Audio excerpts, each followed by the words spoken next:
The snow fell in relentless sheets outside the empty arena, each flake a silent accusation against my isolation. I stood there, every Christmas Eve, collar turned up against the bite, watching my breath cloud the air like unspoken regrets.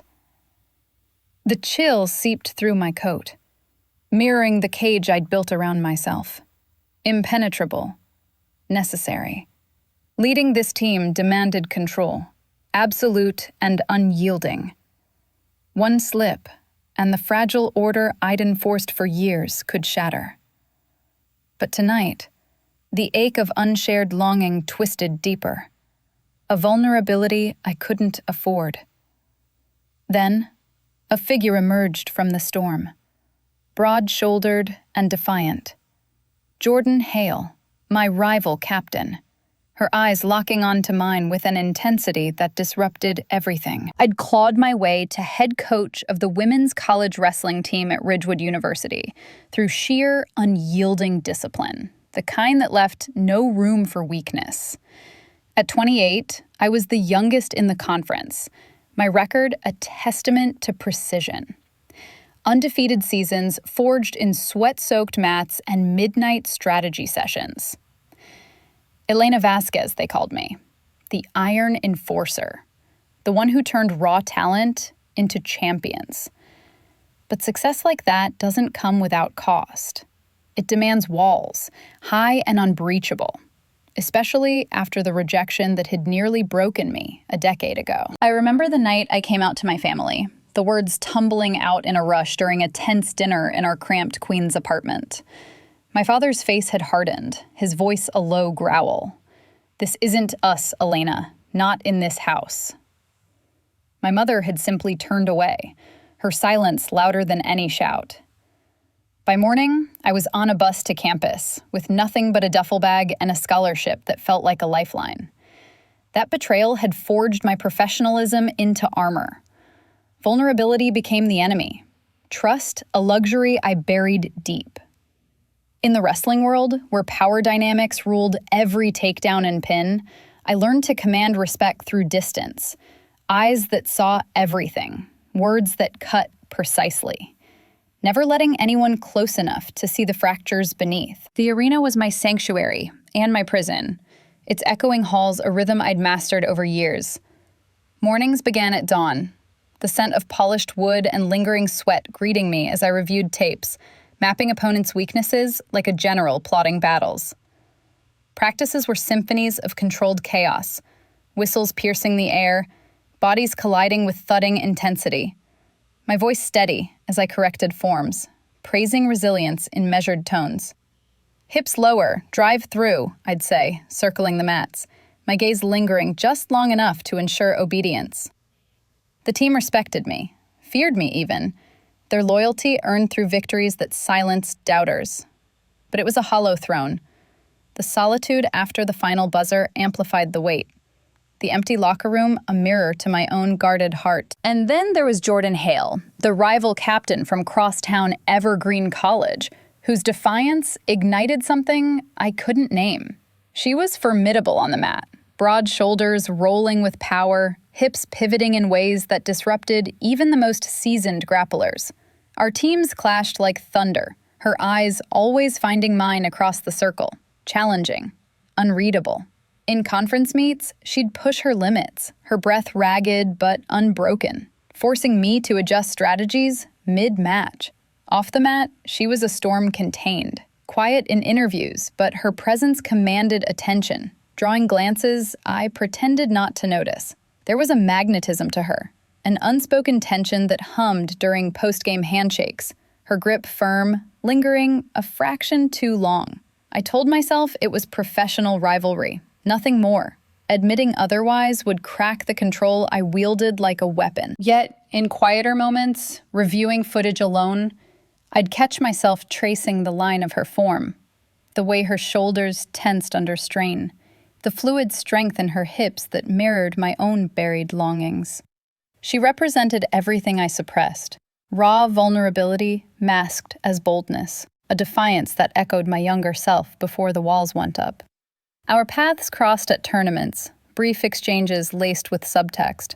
"Good match, coach," she'd say, voice breathy from exertion. Her smile edged with something sharper. I'd nod, retreating into composure. But the encounter lingered, a subtle erosion of my resolve. As Christmas break descended, the campus emptied, the arena's lights dimmed to a skeletal glow. The team scattered to families I envied from afar, leaving me to my ritual. Standing in the snow, the cold a penance for the connections I'd forsaken. Solitude amplified the unspoken vulnerabilities I'd locked away. The ache for someone to see beyond the coach, to breach the cage without shattering it entirely. The storm howled that night, wind whipping flakes against the arena's facade. And I wondered, not for the first time, if the weight of command was worth the isolation it demanded. Little did I know, the figure approaching through the blizzard would force me to confront it all. The figure cut through the blizzard like a challenge, her form solidifying against the whiteout haze. I recognized her immediately. Jordan Hale, snow dusting her broad shoulders, her coat clinging to the powerful lines I'd studied too often on tape. What was she doing here, miles from Evergreen's campus, on a night when sane people huddled indoors? My pulse quickened, an unwelcome intruder in my ritual solitude, as she trudged closer, breath visible in sharp bursts. The arena's side door loomed behind me, my keys heavy in my pocket. But inviting her in felt like crossing an invisible line, one etched with rules and restraint. She stopped a few feet away, wiping snow from her lashes, her eyes dark and unyielding, meeting mine with that same intensity from the mats. Up close, without the barrier of competition, her presence was formidable. The kind that filled space and stirred something deep, unspoken. "Coach Vasquez," she said, voice breathy from the cold, carrying a hint of surprise that mirrored my own. Wind howled between us, tugging at her scarf, revealing the curve of her neck, flushed from the storm. I swallowed, forcing composure. The power imbalance stark. I, the authority figure. She, the athlete under my indirect command through conference oversight. Now stranded and vulnerable. I got turned around. She continued, words puffing out in clouds, her chest rising with effort. Bus broke down in the interstate. Blizzard hit hard. Tried calling a ride, but signals are dead.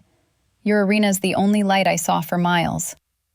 Her gaze flickered to the door, then back to me, a subtle plea beneath the defiance. I could see the exhaustion etching her features, the way her shoulders, those broad, resilient shoulders that powered her takedowns, sagged slightly under the weight of the night. Part of me, the coach, the enforcer, wanted to direct her to a shelter, maintain distance, preserve the professional cage I'd built. But the storm raged fiercer, visibility zero, and turning her away felt impossible, a cruelty I wasn't capable of, not to her. The internal war raged. Invite her in, and my routine shattered. Send her off, and I'd carry the guilt of her peril. "Come inside," I heard myself say, the words escaping before reason could clamp down. I unlocked the door, the click echoing like a concession, and she followed, stamping snow from her boots in the vestibule.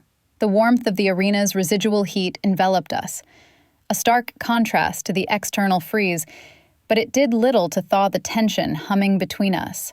We moved to my office, adjacent to the mats, a Spartan space with a desk piled in scouting reports, a single lamp casting long shadows.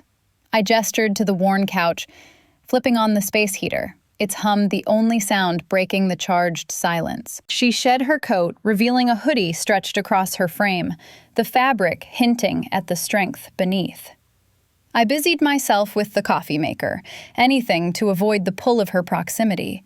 But my eyes betrayed me, tracing the line of her shoulders as she rubbed her arms for warmth. "You didn't have to let me in," she murmured, voice still breathy, laced with gratitude and something heavier. "I know how you are about boundaries." The words hung, subtext thick, reminding me of our post-match exchanges, the unspoken friction. I handed her a mug, our fingers brushing, a fleeting contact that sent an electric jolt up my arm, unspoken and insistent. She didn't pull away immediately, her touch lingering, warm against the chill still clinging to my skin. We settled into the quiet, the storm battering the windows like an impatient witness. Her presence filled the room, formidable yet frayed, drawing my gaze despite my resolve. The power dynamic pressed in. She, my rival's star, now here in my domain, the forbidden proximity stirring longings I'd buried under layers of control. As the night deepened, the warmth of the shared space amplified every glance, every breath. The silence between us charged with possibilities I dared not name. The steam from our mugs curled upward like tentative confessions, filling the small office with the rich, bitter scent of coffee that did little to warm the undercurrent of tension between us. Jordan cradled hers in both hands, her fingers wrapping around the ceramic with a grip that echoed her matte presence, firm, unyielding, yet now softened by the night's intrusion. I sat across from her on the edge of my desk, the scouting reports forgotten beneath me, my own mug balanced precariously, as if to mirror the precariousness of this moment.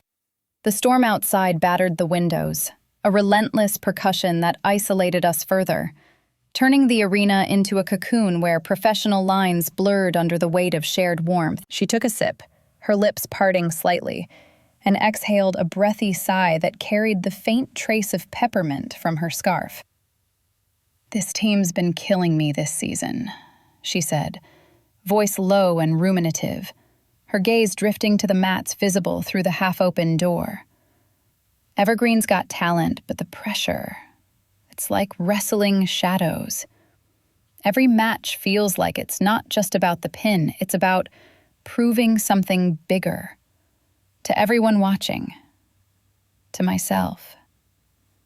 Her words hung in the air, laced with a vulnerability she rarely showed. The kind that peeked through her formidable exterior like cracks in armor. I nodded, drawn in despite myself, the coach in me responding first. "Wrestling demands that," I replied, my tone measured, though my pulse betrayed me with its steady thrum. It's not just physical, it's mental endurance, holding form when everything screams to break. Our eyes met then, hers dark and searching, holding mine longer than protocol allowed, and I felt the magnetism pull tighter, an undeniable current in the confined space. She shifted on the couch, her hoodie riding up slightly to reveal the edge of her waistband, and I forced my gaze back to her face, but not before the image lingered. The powerful hips that had powered so many reversals on the mat. "Your form's always been impeccable," I said, the compliment slipping out unbidden, my voice dropping to a breathy timbre I hadn't intended, laced with admiration that bordered on something deeper. "Those hips of yours, they pivot like weapons, turning defense into dominance. It's formidable."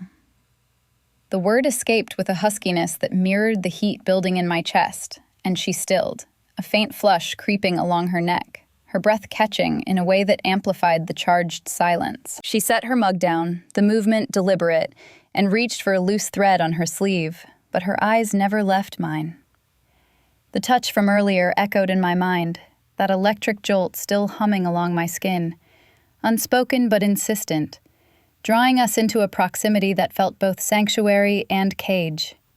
"It's not just the mats," she admitted, her voice softening further, breathy with the weight of confession. "There's this burden I carry alone, family stuff. Expectations that weigh heavier than any opponent. No one on the team knows. Can't let it show, not when I'm supposed to lead." The hint of her personal storm surfaced then, vulnerability peeking through the defiance, her broad shoulders slumping ever so slightly under the invisible load. I leaned forward, compelled by the rawness in her tone, the way it mirrored fractures I'd long sealed in myself. "You don't have to," I murmured, the words a concession to the moment, my hand hovering near hers on the desk, the space between us shrinking to something tangible, heavy with longing. The conversation wove deeper, threads of wrestling pressures unraveling into shared silences. Her laughter, a rare, breathy sound, breaking through when I recounted a botched drill from my early coaching days. Yet beneath it all, the building magnetism intensified, the confined quarters amplifying every glance, every subtle shift that brought us closer without touch. Her presence filled the room, formidable and fraying at the edges, stirring an ache I recognized as mutual recognition, the unspoken pull of two women, bound by the same unyielding worlds. As the clock ticked past midnight, the storm showed no mercy, roads impassable, the arena our reluctant haven. Night deepened, forcing the overnight stay, and with it, the intimacy escalated. The walls I'd so carefully constructed trembling under the weight of what simmered between us. The clock's hands crept past midnight, the arena's dim emergency lights casting elongated shadows across the mats, turning the space into a vast, echoing confessional. Jordan rose from the couch, her movements fluid despite the late hour, and suggested a walk. Anything to shake off the confinement, she said, her voice breathy with the weight of unspoken hours. I hesitated, the storm still raging outside, but the pull of her invitation overrode caution. We bundled into coats, stepping into the vestibule where snow swirled against the glass doors like restless ghosts. The cold bit immediately, a sharp reminder of the world beyond our fragile warmth, but her presence beside me dulled its edge, her broad shoulders brushing mine as we pushed into the night. We circled the arena's perimeter, boots crunching through fresh drifts, the wind whipping flakes against our faces in stinging veils. The isolation amplified everything, the howl of the gale, the rhythm of our breaths sinking in the frost-laden air, the subtle heat radiating from her body mere inches away. She broke the silence first, her words tumbling out in breathy fragments, laced with a vulnerability that cracked her usual defiance. My family's fractured, she confessed, gaze fixed on the snow-swept ground, her exhalations forming fleeting clouds. Dad walked out when I was 12, said wrestling was no place for a girl like me, too rough, too unladylike. Mom tried, but after I came out in high school, she froze me out, like my strength was a betrayal. Haven't spoken to them in years. It's just me against the world, proving I'm enough. Her voice trembled on the last word, breathy and raw, mirroring the estrangement I'd buried deep, the rejection that had sculpted my unyielding facade. I stopped then, the snow piling at our feet, and turned to her, the ache of recognition swelling in my chest like an internal storm just beginning. Her story echoed mine too closely. The familial door slammed shut, the isolation forged in silence, and it stirred a ruminative tide within me, pulling words I'd long suppressed to the surface. Control isn't just strategy on the mats, I said, my monologue unfolding in the hushed blizzard, voice low and deliberate, each breath visible as conviction. It's armor, self-protection against the voids others carve into you. I built mine after my family turned away. Father's growl, mother's averted eyes, leaving me to wrestle alone, turning every vulnerability into fuel for command. But it cages you, Jordan. It keeps the longing at bay, the need for connection that simmers beneath, unacknowledged. I've enforced it on the team, on myself, because surrender means risking the shatter, the exposure of fractures no victory can mend.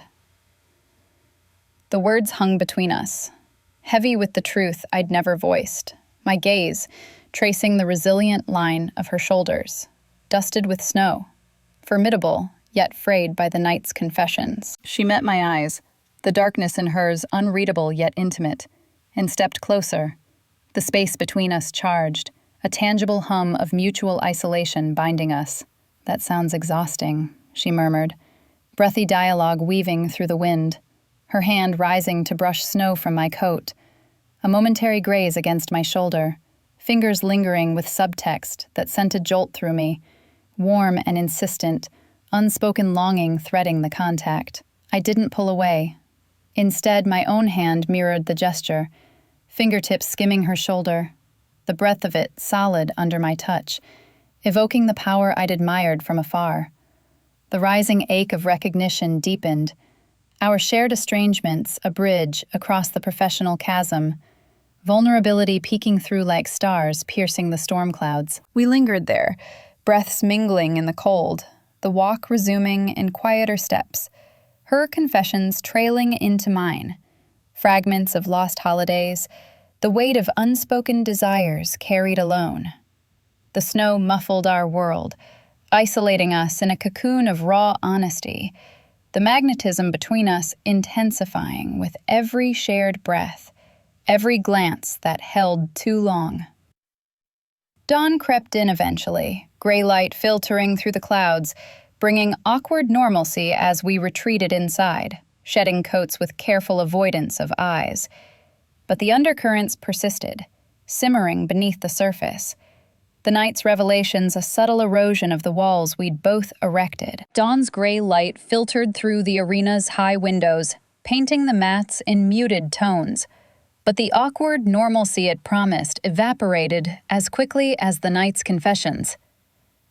Jordan stretched on the couch, her hoodie rumpled, broad shoulders rolling with a casual grace that pulled my gaze, despite the resolve I'd patched together over coffee. The storm hadn't relented. Radio reports crackled from my office phone, warning of closed roads and worsening conditions, trapping us in this limbo longer than anticipated. "Might as well make use of the time," she suggested, voice still husky from sleep and secrets shared, nodding toward the empty gym. "A few drills? Keep the rust off."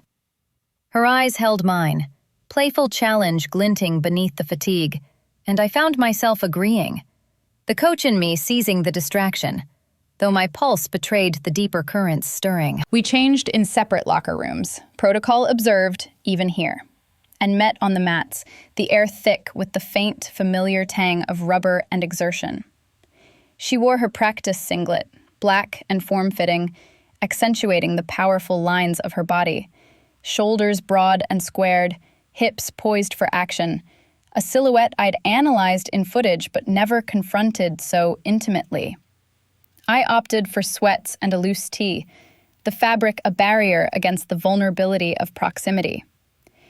Yet as we circled each other in warm-up, the space between us hummed with unspoken tension, the night's revelations lingering like an undercurrent. "Light stuff only," I said, voice steady, demonstrating a basic stance, knees bent, core engaged, my hands guiding the air to illustrate balance. She mirrored me effortlessly, her form impeccable, breath steady as she adjusted, the subtle shift of her hips drawing an involuntary admiration that twisted into restraint within me. The internal storm brewed as we moved into drills, my observations sharpening into something perilously personal. I called for footwork patterns, watching her pivot across the mat, each step deliberate, her shoulders flexing with controlled power that echoed the resilience she'd confessed under the snow. The gym's emptiness amplified every sound, the slap of feet, the measured cadence of our breaths sinking in the quiet, and I felt the cage of my commands strain, admiration warring with the need to maintain distance. "Again," I instructed, stepping closer to correct her angle, my hand hovering near her elbow before making contact, a brief press to realign her posture. The touch was professional, fleeting, yet it ignited a spark, her skin warm through the singlet, sending a jolt that mirrored the electric brush from the night before. We transitioned to sparring, light and controlled, but the close quarters escalated the intimacy, bodies brushing in ways that blurred instruction into something charged. She initiated a takedown, her hips driving forward with that formidable pivot, and I countered, our forms locking in a hold, arms entwined, breaths mingling hot and close, her exhale ghosting across my neck as we strained against each other. Time slowed, her shoulder pressed against mine, solid and unyielding, the heat of her proximity a tangible force that stirred the longing I'd suppressed. restraint fraying at the edges. I broke the hold first, stepping back, but she pursued playfully, reversing my guard with a swift roll, pinning me briefly beneath her weight, hips aligned, breaths ragged, and shared in the confined space. The power dynamic shifted subtly then, her eyes locking onto mine with a teasing glint, defiance playful yet edged with the night's vulnerability. "Not so easy when it's real, coach," she murmured, voice dropping to a breathy challenge, her hold lingering a beat too long before releasing. The contact on my shoulder a deliberate graze that hummed with subtext. I rose, composure cracking into a low laugh, the sound foreign in the gym's echo. "Your resilience is unmatched," I replied, voice dropping unconsciously, husky with the admiration I'd held back, laced with the internal storm of desire and duty. Those shoulders, they carry more than weight. They hold the line when everything else falters. The compliment hung between us, breathy and weighted, her flush deepening as she straightened, the playful challenge giving way to a charged silence, the magnetism intensifying in the sweat-damp air. We continued, cycles of advance and retreat, each hold and release building the tension, her form a constant provocation that eroded my walls further. The gym transforming from sanctuary to a space alive with unspoken need. As the morning wore on, the storm outside intensified, winds howling against the doors, snow piling higher and sealing our isolation. The drills tapered into rest, bodies cooling, but the longing only sharpening, trapped longer in this crucible where professional restraint clashed with the pull drawing us inexorably closer. The drills wound down as fatigue settled in, our breaths still ragged in the gym's cooling air, the storm's howl a constant underscore to the tension coiling between us. Jordan executed one final reversal, her hips snapping with that signature power. But as she landed, a sharp wince escaped her, a fleeting crack in her formidable facade that halted me mid-critique.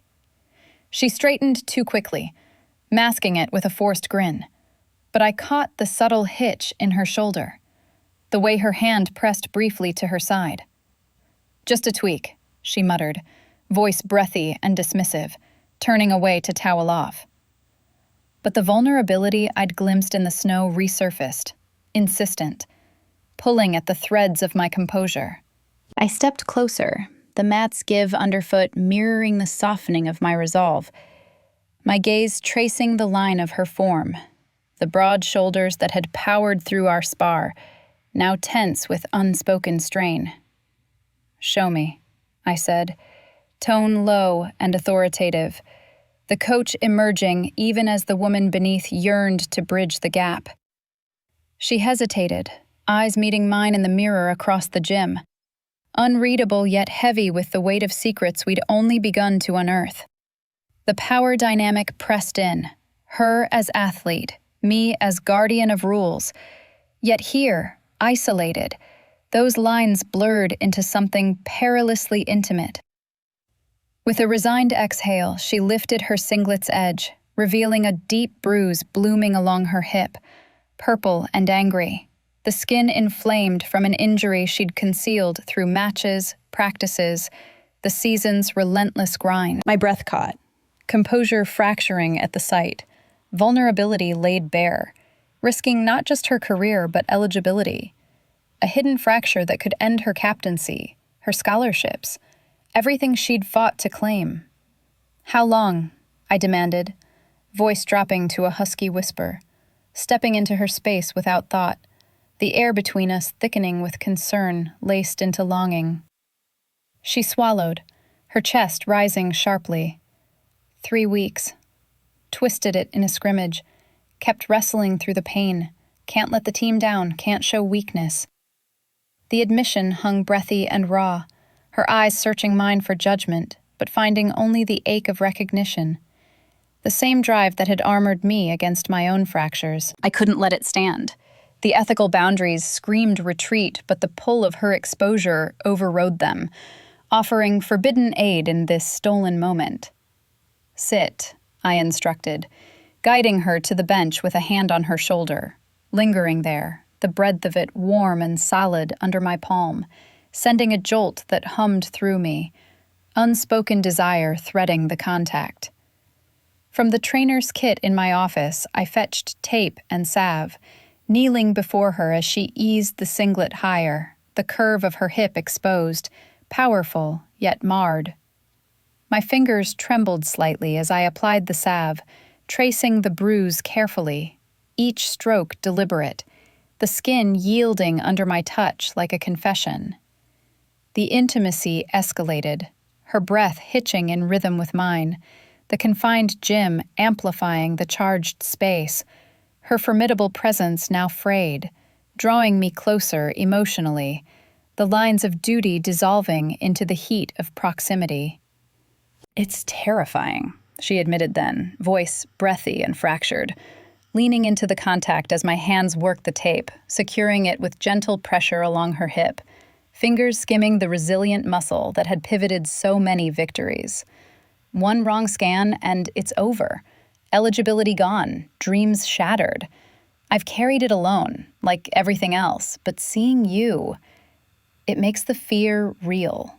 Her words wove through me, admissions of dread pulling us inexorably nearer, the vulnerability a bridge across our shared isolations, her shoulder brushing mine as she shifted, the touch electric, heavy with subtext. I met her gaze, my own breath shallow, the internal grapple intensifying, ethical walls blurring into desire, the coach warring with the woman who longed to surrender, to trace not just injury, but the strength beneath, the hips that symbolized her unyielding spirit. The revelations settled like snow against the windows, forcing a confrontation with the mutual attraction simmering beneath our restraints, the air alive with the unspoken need to navigate what we'd uncovered together. The tape secured, I pulled back slowly, my fingers lingering a fraction too long on the curve of her hip, the warmth of her skin imprinting itself like a forbidden brand. Jordan's breath came in shallow bursts, her dark eyes holding mine with an intensity that stripped away the remnants of my professional veneer. The gym's air thick with the scent of salve and unspoken revelations. But as the vulnerability of her injury sank in, so did the gravity of its concealment. The risks to her eligibility, the team's integrity, the rules I'd sworn to uphold as coach. The ethical fracture widened, pulling me from the intimacy into a storm of confrontation, my composure teetering on the edge of surrender. "You can't keep this hidden," I said, voice dropping to a husky edge, rising from my kneel to pace the mat's edge, the rubber yielding under my steps like the ground shifting beneath me. "It's not just your career at stake. It's the team, the conference sanctions if it comes out. Wrestling's cutthroat. One undisclosed injury and eligibility's revoked. Scholarships evaporate. You've endangered everything we've built. All for what? Pride?" The words tumbled out, sharper than intended, laced with the frustration of a coach bound by oversight, yet undercut by the ache of seeing her frayed. The powerful hips I'd just tended, now symbols of reckless defiance.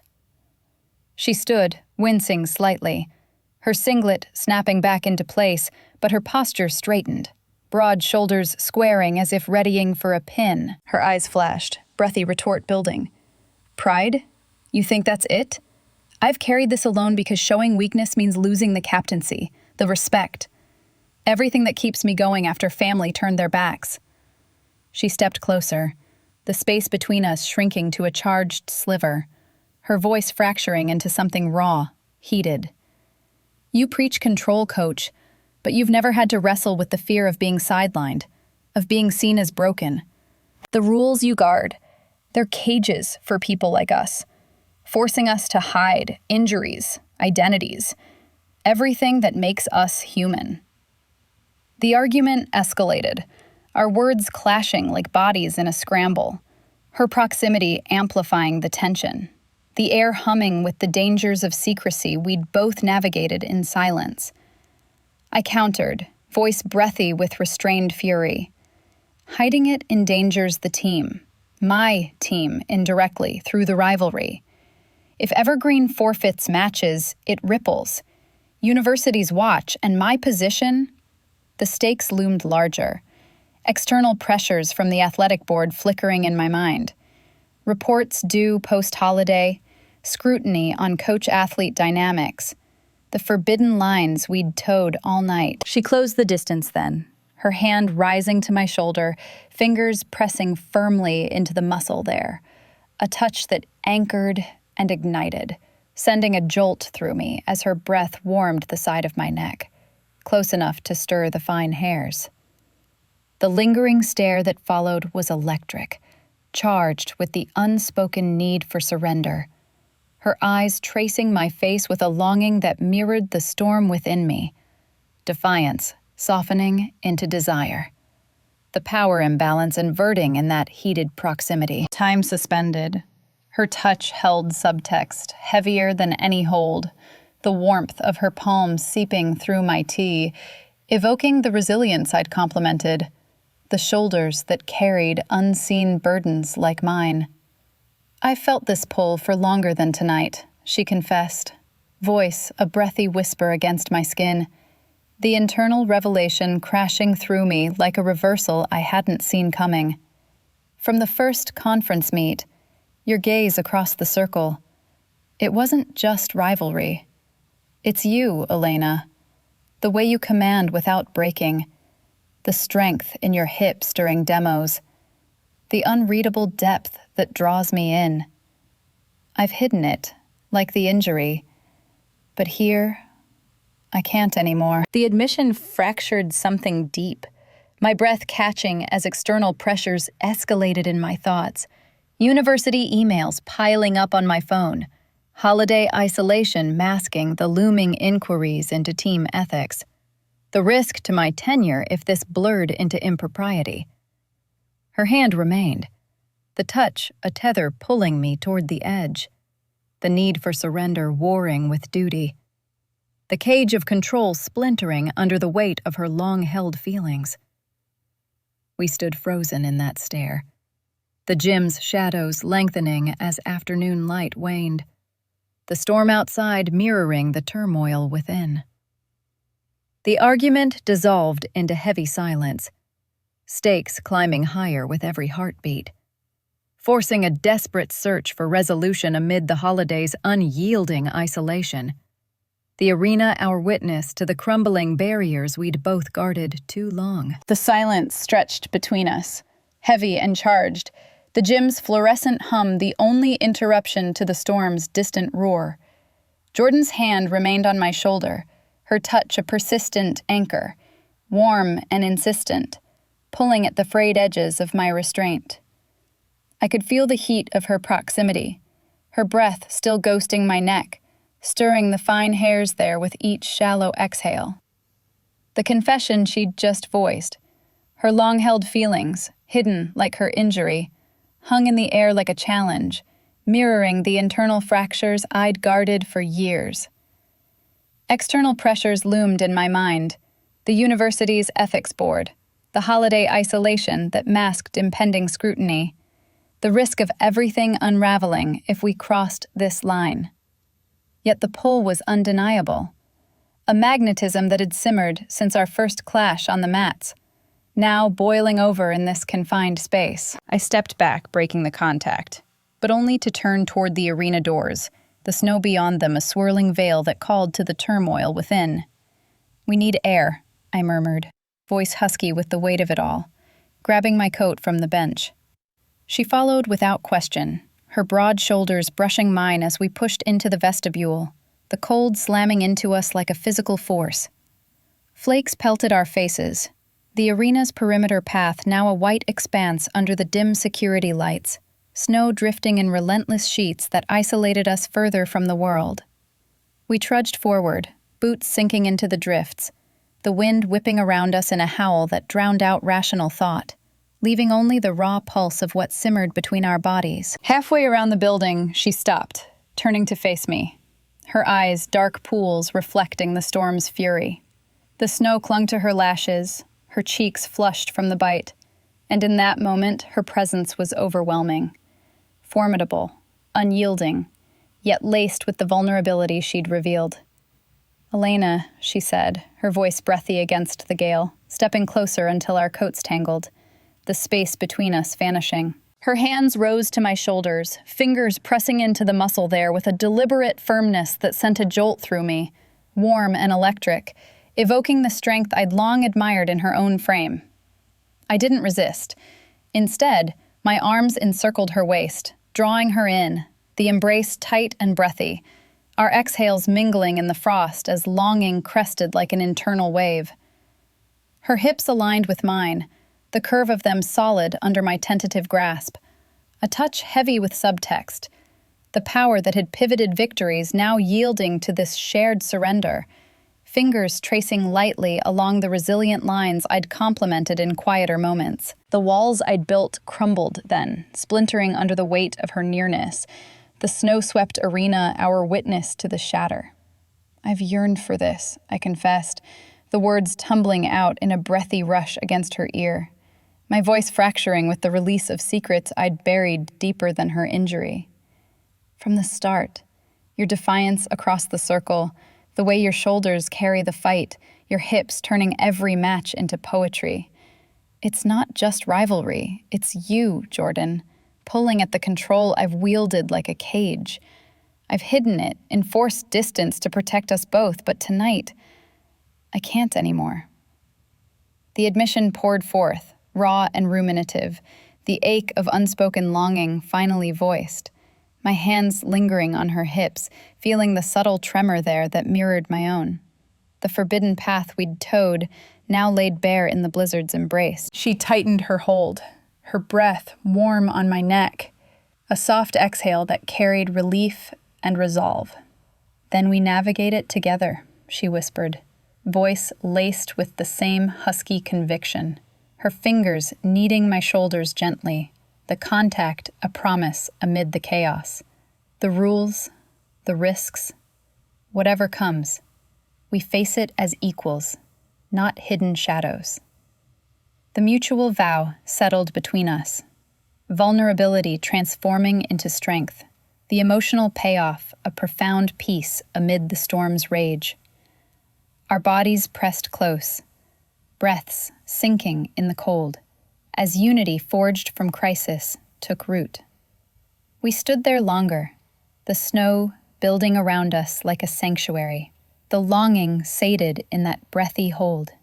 Yet the awareness of aftermath lingered.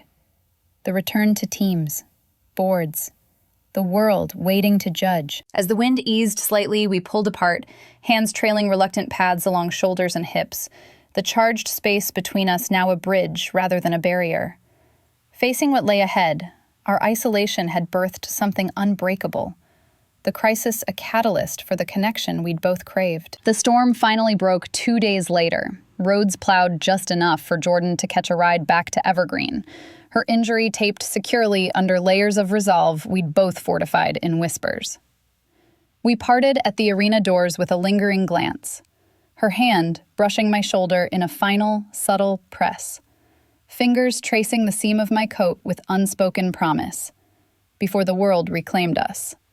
Return to normalcy came swiftly, the holiday break ending in a blur of team emails and conference calls, but our dynamic had transformed, a quiet undercurrent threading through the professional facade. Practices resumed under the arena's harsh lights, my voice steady as I drilled forms. Yet every correction carried a new weight, the memory of her breath against my neck, echoing in the commands. I advocated for her recovery from afar, subtle inquiries to Evergreen's trainer masked as rivalry scouting, suggesting rest protocols that skirted the edges of ethics without breaching them outright. The risk to my position loomed. University oversight tightening post-holiday, whispers of audits on coach-athlete interactions. But the pull of her vulnerability overrode caution, my emails laced with concern that doubled as lifelines. She responded in kind. Late-night texts veiled in strategy talk. Hips need more drive, thinking of your demo. Her words breathy, even in print, stirring the ache we'd confessed in the snow. The secret's threat resolved through shared courage.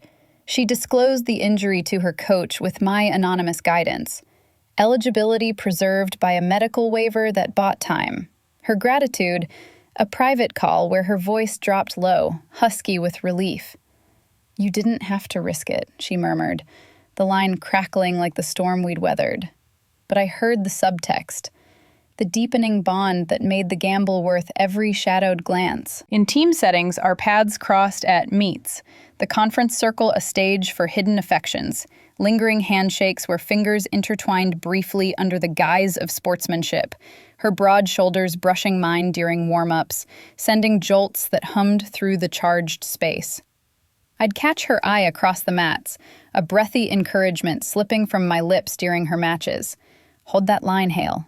Voice dropping to a timbre reserved for us, laced with the admiration for her resilience that had shattered my control. She thrived under it, hips pivoting with renewed power, pins landing sharper, her form a testament to the unity we'd forged. Off the mats, in crowded hallways post-victory, our proximity amplified the transformation. A subtle nod, a shared exhale in passing, the forbidden pull now a quiet strength rather than a cage. The season progressed, victories piling like snowdrifts, but the true change echoed in quieter moments. Strategy sessions where I'd reference her techniques to my team, praising the formidable drive without naming her. The words a veiled tribute. She mirrored it, crediting crosstown insights in interviews, her smile edged with the secret we guarded. The external pressures eased as her recovery stabilized. No scandals surfacing, our courage a bridge over the chasm of rules. Yet the isolation of command softened. I found myself lingering after practices, the arena no longer a prison, but a space alive with possibility. Her influence eroding the walls I'd built without demolishing them. As spring thawed the fields, we met again in the snow, a rare April flurry dusting the campus paths during a neutral tournament.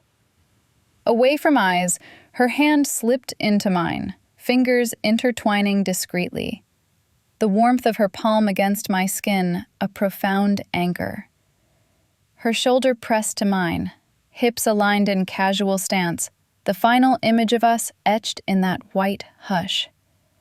Two women bound by shared fractures, hands linked in quiet defiance, the longing transformed into enduring peace. The path curved away under melting snow, our hands parting reluctantly as voices approached.